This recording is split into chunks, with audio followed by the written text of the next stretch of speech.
నమస్కారం. మార్కాపురం జిల్లా ఏర్పాటు గురించి గతంలో పార్టీ చెప్పిన విధంగా ఈరోజు మంత్రివర్గ ఉపసంఘానికి సంబంధించినటువంటిది ప్రతిపాదనలు వచ్చాయి. కొంతమంది రెండు జిల్లాల మధ్య చిచ్చు పెట్టే విధంగా శ్రీశైలం పవిత్ర పుణ్యక్షేత్రం, ఈ శ్రీశైలాన్ని కూడా వివాదాలకు లాగడం మంచిది కాదు. ఇక్కడ ప్రజలెవరూ కూడా ఆందోళన చెందాల్సిన పని లేదు. మనం ఉన్నటువంటి దాన్ని ఎలా చేయాలనే మీద మంత్రివర్గం వెళ్తుంది. కాబట్టి ఒక వ్యక్తిగత కోసం మీడియా ద్వారా దుష్ప్రచారాలు చేయొద్దు. ఏ జిల్లాలో ఉన్నాయో ఆ జిల్లాలకు సంబంధించి వెళ్తాయి. మంత్రివర్గ ఉపసంఘం పరిశీలన చేస్తుంది. కొత్త జిల్లాలో మనం పెట్టిన ప్రతిపాదన ఏంటంటే మార్కాపురం, దర్శి, ఎర్రగొండపాలెం, గిద్దలూరు, కనిగిరితోటి పశ్చిమంలో మార్కాపురం జిల్లా ప్రతిపాదించాం.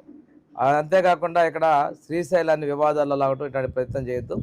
ఇప్పుడు ఒక కమిటీ ఉంది, కమిటీ నిర్ణయం తీసుకుంటుంది.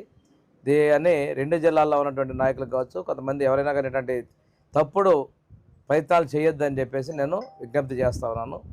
కమిటీ నిర్ణయం తీసుకుంటుంది. ఇక్కడ అసలు కమిటీకి కూడా ప్రభుత్వం మా శ్రీశైలం గురించి పరిశీలన చేయమనేటువంటిది కూడా ఉన్నతాలు నాకు తెలిసి ఇచ్చినటువంటిది లేదు. అంతేగాని రెండు జిల్లాల మధ్య వివాదాలు ఇలాంటివి చేయడం మంచి పద్ధతులు కాదని చెప్పేసి నేను నాయకులకి, మీడియా కూడా విజ్ఞప్తి చేస్తున్నాను.